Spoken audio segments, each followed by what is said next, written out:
룻기서 1장 15절로 18절. 에어컨을 끄셔도 되겠어요. 룻기서 1장 15절로 18절 말씀 제가 읽도록 하겠습니다.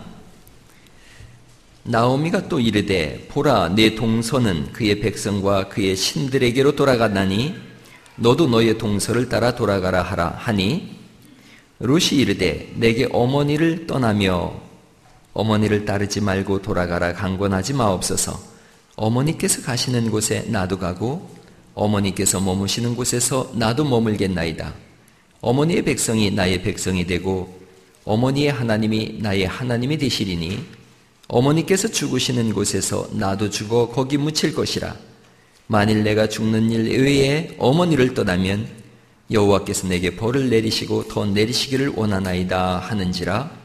나오미가 룻이 자기와 함께 가기로 굳게 결심함을 보고 그에게 말하기를 그치니라. 아멘. 아멘. 5월은 가정의 달입니다. 지난주가 어린이 주일입니다. 그래서 어린이에 대한 설교는 맨 나중에 할 생각입니다. 제 마음속에는 부모에 대한 설교를 하고 그 다음에 스승에 대한 설교를 하고 어린이에 대한 설교를 맨 나중에 하는 것이 좋겠다 생각을 했습니다. 어린이가 덜 중요하다는 의미가 아니라 순서가 그렇다는 겁니다. 서울중앙청 옆에 효자동이 있습니다. 그 동네에 그런 전설이 있답니다. 어떤 할아버지가 실수로 자기 손자를 이불 밑에 깔아서 죽였습니다. 할아버지는 자기 실수로 아이가 죽은 걸 모르고 있습니다. 아이의 어머니는 시아버지가 이 사실을 알면 얼마나 마음이 아플까 싶어서 죽은 아이를 남편에게로 데리고 왔습니다.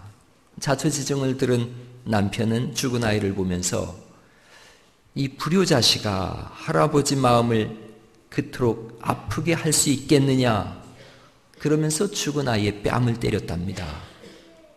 그랬더니 죽은 아들이 눈을 번쩍 떠서 살아났다 그래요. 이 소문이 임금님 귀에까지 들려져서 큰 상을 내리고 그 동네를 그래서 효자동이라고 했답니다. 오늘 효도에 대해서 한번 생각해 보세요. 룻기서 1장 1절에 보면은 이렇게 시작되어집니다. 사사들이 치리하던 때 이렇게 되어져요. 사사들이 치리하던 때가 언제냐면 룻기서 마지막 이 사사기 21장. 그러니까 여러분이 가지고 있는 룻기서 바로 앞에가 사사기 21장이에요. 사사기 21장 25절 말씀을 같이 한번 읽어보시겠어요? 같이 읽어보시죠. 시작.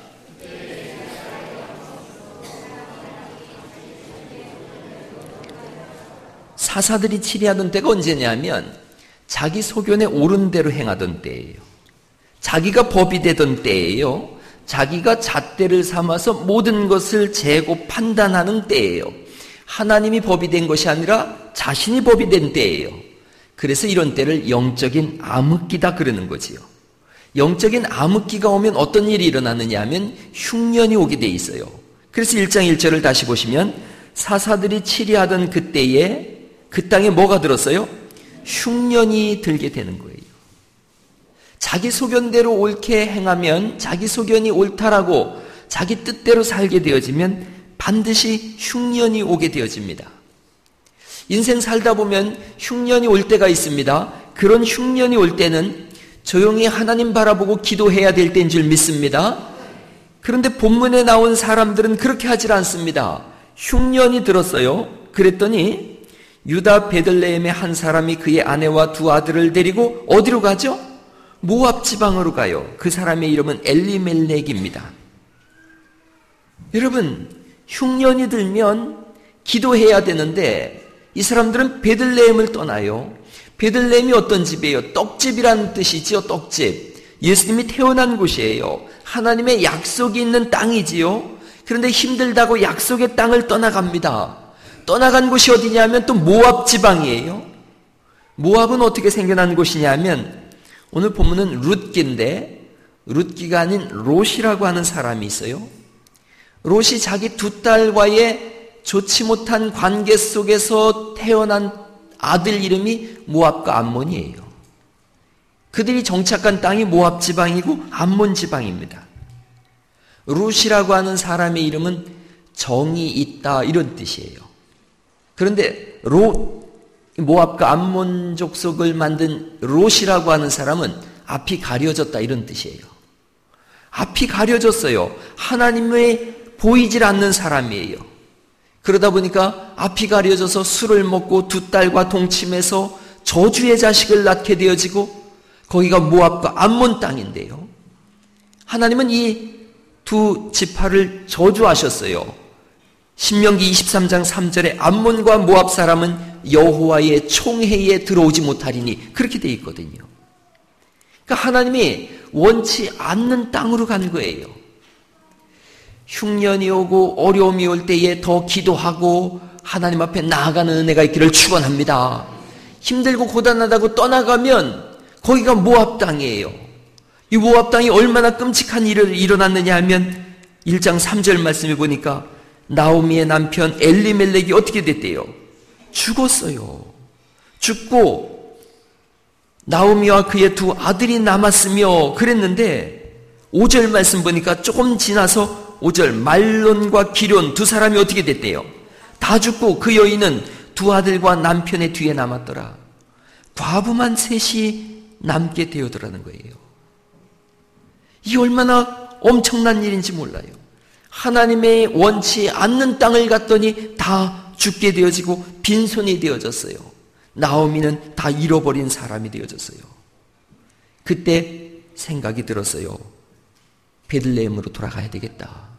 베들레헴에 먹을 것이 생겼다라는 말을 듣자 돌아가려고 하면서 8절이지요. 8절 말씀 볼까요? 나오미가 두 며느리에게 이르되 너희는 각기 너희 어머니의 집으로 돌아가라. 그렇게 하는 거지요. 그랬더니 큰 며느리인 오르바라고 하는 큰 며느리는 알겠습니다. 그러고 냉큼 돌아갔어요. 그런데 둘째 며느리가 생각해 봤어요. 저 나이 많은 우리 시어머니 고향에 가봐도 돌봐주는 사람이 없을 텐데 고향 힘들다고 떠나갔는데 거기 돌아가면 누가 반겨주겠는가? 내가 모셔야 되겠다. 그 생각을 하는 거예요. 그래서 오늘 우리가 읽은 말씀이 그 말씀이에요. 어머니가 가는 곳에 나도 가고 어머니가 머무는 곳에 나도 머물고 어머니가 죽는 곳에 나도 죽겠습니다. 내가 어머니를 떠나면 하나님이 내게 벌을 내리실 것입니다. 그런 고백이 있어요. 효도가 뭐냐? 효도는요, 함께 하는 거예요.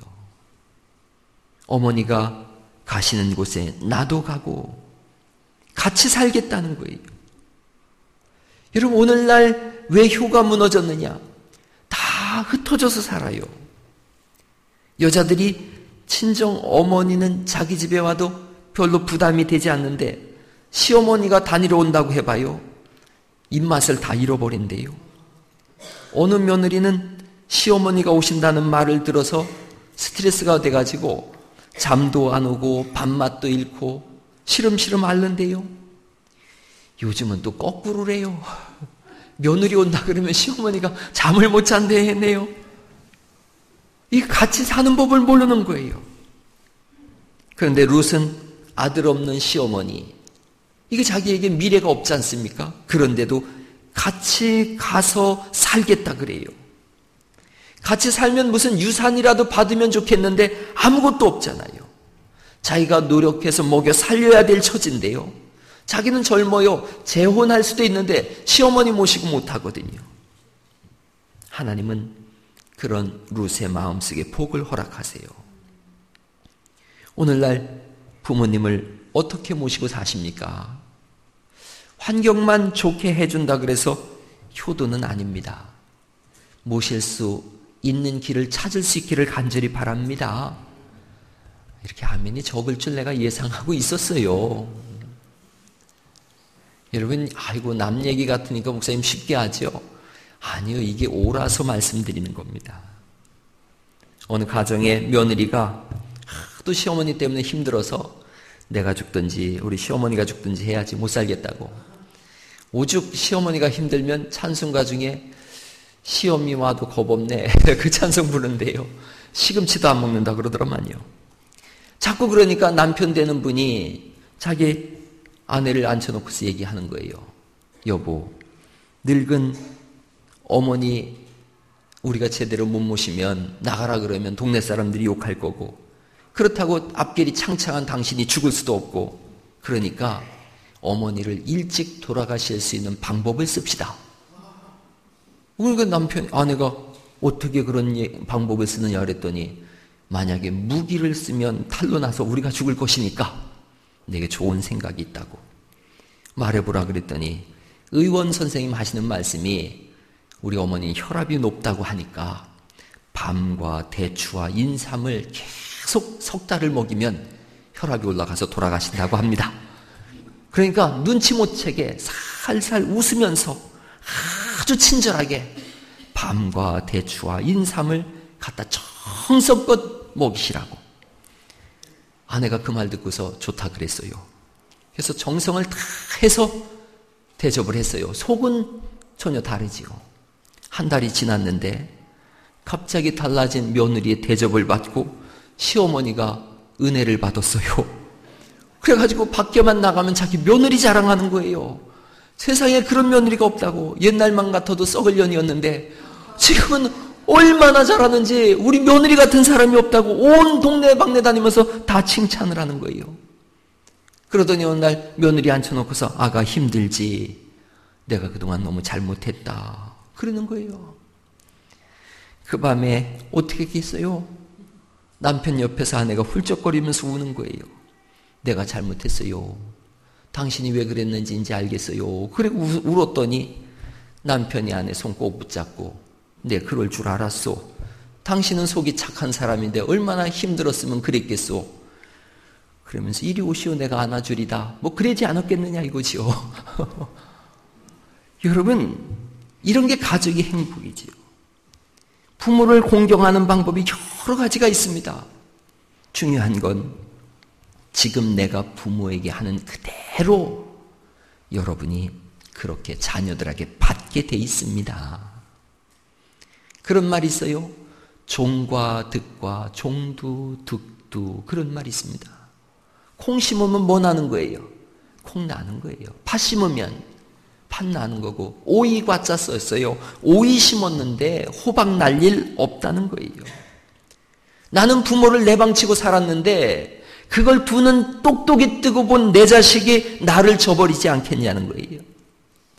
내가 지금 부모에게 먹은 마음 그대로 요만큼도 가감 없이 내 자녀가 나를 그렇게 대접합니다. 내가 부모를 모시는 만큼 내 자식이 나를 모십니다. 이것보다 두려운 말이 세상에 없습니다. 그래서 부모를 섬겨야 되는 겁니다. 목사 집에서 잘 하는 거 하나 있습니다. 우리 집엔 그렇게 돼 있었어요. 아이들이 할머니한테 인사 안 하고, 또 아기 때 투정 부린다고 할머니를 이렇게 한 대라도 때리잖아요. 방으로 끌고 들어가가지고 기절할 정도로다가 때렸어요.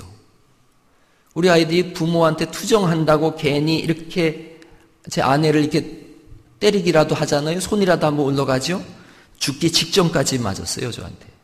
제가 어릴 때도 교육을 시켰어요. 네 부모는 너에게 존중받기 합당한 분이라는 걸 잊지 말아라. 아내나 저한테 아이들이 함부로 하면 야구 망방이가 춤을 췄어요. 여러분, 남편들이 해야 될 일이 있는데 자녀로부터 아내를 지켜주는 거예요. 아이들이 자기 아내한테 손을 든다거나 꼬집는다거나 깨문다거나 그러지 않습니까? 남편들이 해결봐야 돼요, 이거. 끌고 들어가서 왜 내 아내한테 네가 지랄이냐? 들고 패야 돼요. 죽도록 패야 돼요. 그게 없으면 애들이 엄마를 우습게 하는 거예요. 그래가지고 나중에 나이가 들면 아빠한테는 함부로 못해도 엄마한테 막 함부로 하잖아요. 이건 어릴 때 아예 몸에 심어줘야 되는 거예요. 이 세상에 제일 존중받아야 될 사람이 누구냐? 네 엄마다. 네 아빠다. 이걸 알려줘야지요. 룻은 홀로 된 어머니를 찾아 버릴 수 없고 떠날 수 없더라는 거예요. 어머니 가시는 곳에 나도 가고 어머니 유숙하는 곳에 나도 유숙하겠나이다. 어머니를 모시기로 결정하고 이 결정을 통해서 그리스도 예수님의 족보에 드는 여인이 되어집니다. 이 결정을 통해서 영원한 천국 백성이 되어집니다. 효도 함께 사는 겁니다. 고단에도 사는 겁니다. 시아버지, 시어머니 모시는 것 쉽지 않은 걸 알고 있습니다. 고단하지요. 문화가 틀리고 세대가 틀리니까요. 그럼에도 불구하고 함께 사는 겁니다. 배에 보면 배 밑바닥에 물이 가득 들어 있습니다. 이 물 때문에 기름도 더 많이 들고 배 추진력도 약해집니다. 이 물 다 버리면 배는 뒤집어집니다. 부모가 그와 같습니다. 부모는 배 밑바닥에 있는 물과 같은 분입니다. 힘들고 고단하지요. 이 물 쏟아버리고 싶지요. 그런데 쏟아버리면 가정이 뒤집어집니다.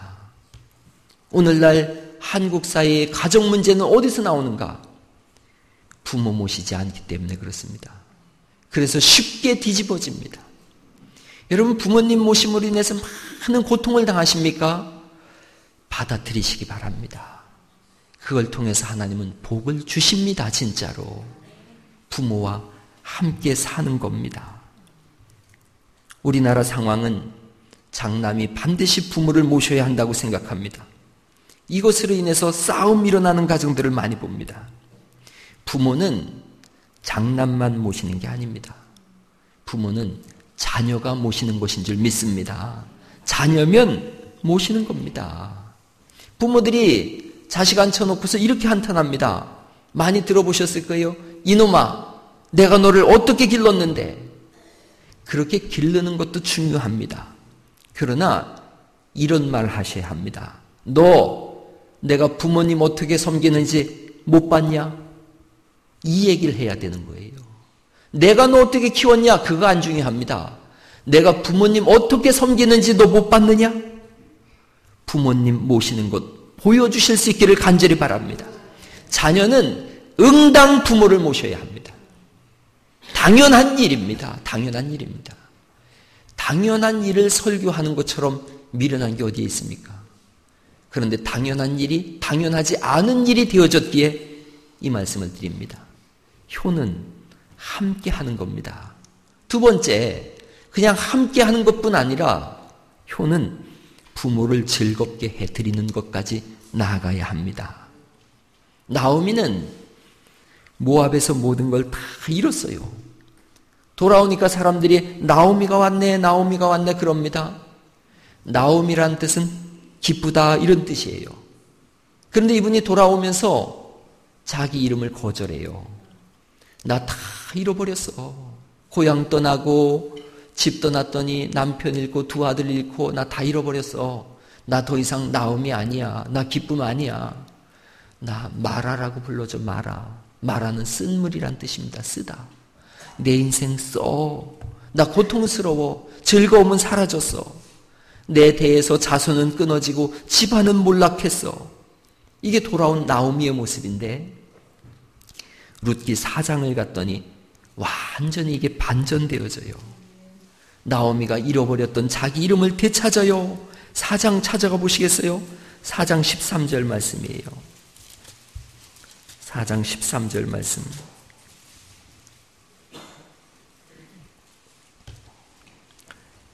이에 보아스가 룻을 맞이하여 아내로 삼고 그에게 들어갔더니 여호와께서 그에게 임신하게 하심으로 그가 아들을 낳은지라. 14절 말씀 읽어볼까요? 시작. 여인들이 나오미에게 이르되 찬송할지로다. 여호와께서 오늘 내게 기업 물을 자가 없게 하지 아니하셨도다. 이 아이의 이름이 이스라엘 중에 유명하게 되기를 원하노라. 15절 말씀 또 읽어봐요. 시작. 이는 내 생명의 회복자이며 내 노년의 봉양자라. 곧 너를 사랑하며 7 아들보다 귀한 내 며느리가 낳은 자로다 하니라. 할렐루야. 옆 사람한테 얘기해줘요. 7 아들보다 귀한 며느리가 돼주세요. 그렇게 한번 해보세요. 7 아들보다 귀한 며느리. 그렇습니다. 여러분 16절 그림을 가만히 보세요. 나오미가 아기를 받아 품에 품고 그 다음에 어떻게 했겠어요? 다 마을마다 동네를 걸어 다니더라. 뭐 그러지 않았겠냐는 얘기예요. 의기양양했겠지요. 삶이 완전히 반전되어졌어요. 효라고 하는 것은 부모를 즐겁게 해드리는 겁니다. 부모의 마음을 알아주고 흡족하게 해드리는 거예요. 옛날에 세 아들을 둔 호라비가 있었답니다. 새장가를 가고 싶은 거예요, 이 어르신이. 그래서 넌지시 큰아들한테 말을 건넸대요. 야, 밤만 되면 등이 가렵다. 긁어줄 사람도 없고. 그랬더니 눈치 없는 아들이 효자손 사다 주더라는 거예요. 안 되겠어서 다음날 둘째 아들 불렀대요. 야, 날씨가 점점 추워져. 이부자리에 눕기만 하면 몸이 으슬으슬 떨리고 그런다. 눈치 없는 둘째 아들이 솜잎을 사다 주더라는 거예요. 며칠 뒤에 셋째 아들이 글쎄 장가 가겠다고 아버지한테 인사하러 왔대요. 그러자 호통을 치면서 장가는 무슨 장가냐 이놈아. 효자손하고 솜잎을만 있으면 됐지. 그러다는 거예요. 여러분, 부모의 마음을 잘 살피세요. 무엇을 드시고 싶은지 자꾸 섬겨보시기 바래요. 우리 교회 아이들이 있는데 학생들 효도가 뭐예요?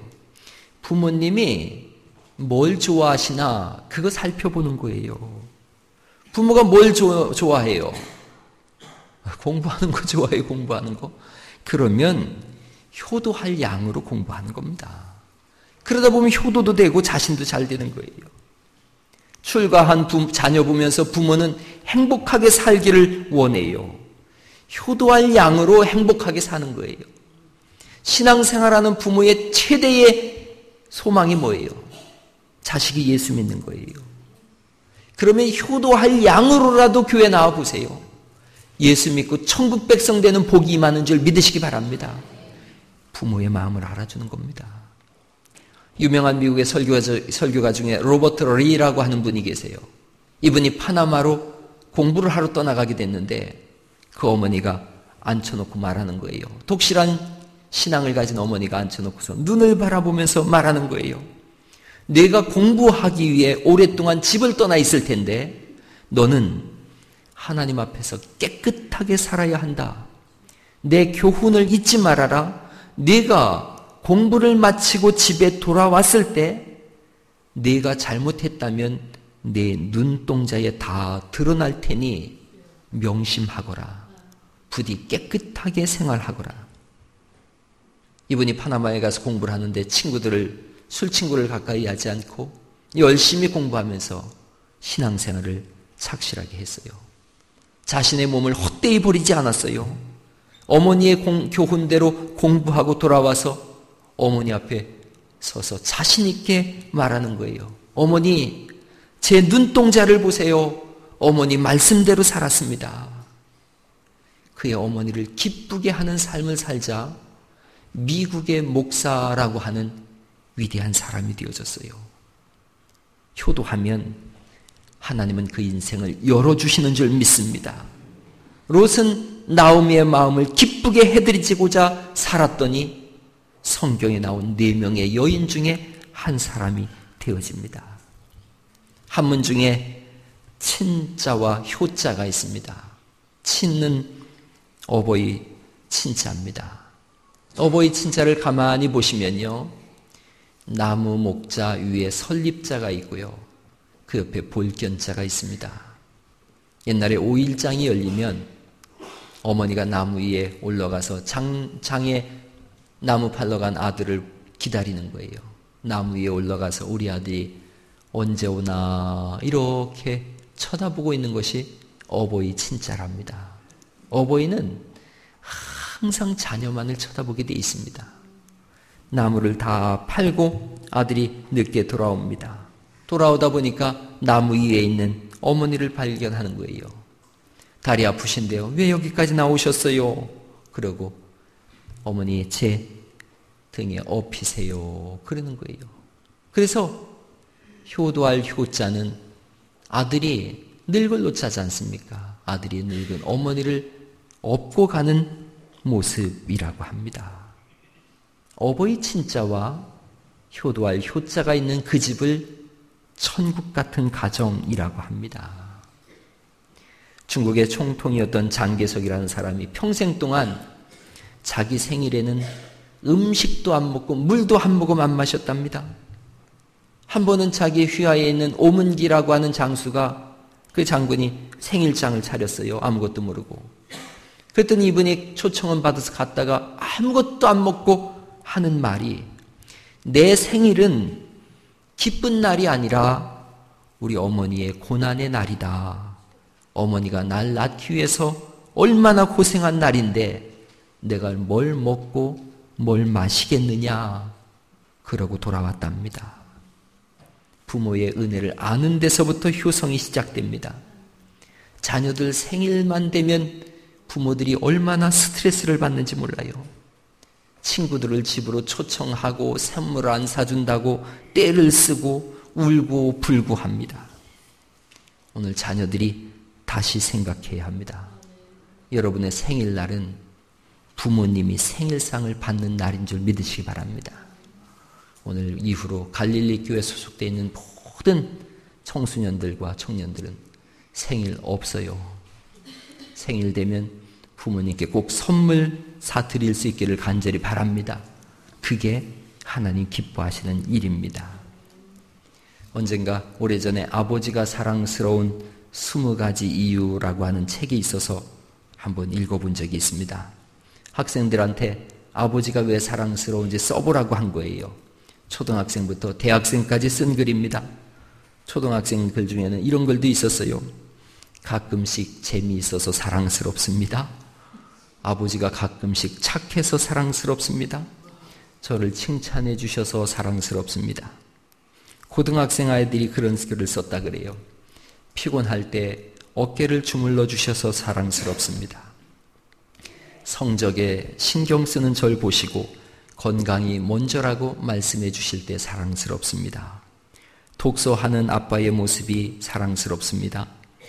같이 놀자고 떼쓰실 때 사랑스럽습니다. 이런 글도 있어요. 가족끼리 화투 칠 때 일부러 좋은 패를 내주셔서 사랑스럽습니다. 하나님을 믿고 따르셔서 사랑스럽습니다. 담배를 끊으려고 노력하시는 아빠가 사랑스럽습니다. 가정을 화목하게 만드셔서 아빠가 사랑스럽습니다. 잘못된 것을 지적해 주시고 꾸짖어 주셔서 사랑스럽습니다. 부모님은 우리를 항상 사랑스러워 하십니다. 이제는 자녀들이 부모님을 사랑스러워해야 할 때입니다. 여러분, 아기 때 오줌똥 다 갈아 그렇게 여러분을 키웠는데, 한 번도 불편하지 않게 키웠는데, 이제는 여러분이 그렇게 부모님을 모셔야 합니다. 우리 교회에 박정희 사모님이 시인이세요. 어버이날 맞이해서 시를 한 편 보내오셨어요. 그 시를 한번 제가 읽어보려고 합니다. 여러분들 같이 한번 눈으로 읽어보세요.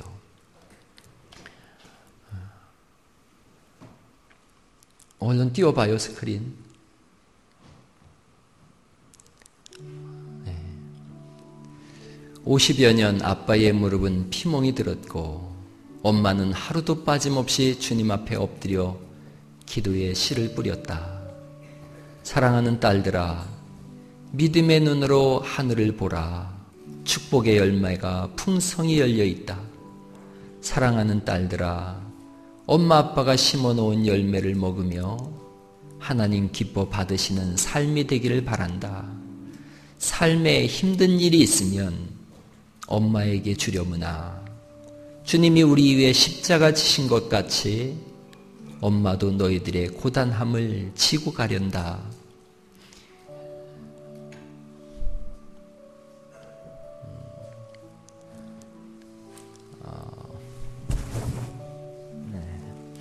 오래전에, 스크린이 안 보여요. 오래전에 한번 읽어보세요. 여러분이 여기서 안 보여요. 앞에 있는 것이. 오래전에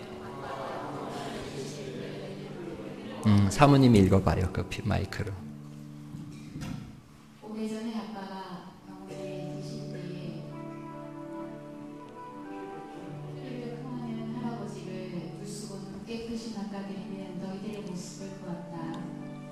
늘 그렇게 선한 사마리아인 모습으로 살아도 사랑하는 딸들아, 엄마가 하고 싶은 말은 100번, 1000번 사랑한다는 말과 오직 예수 그뿐이란다.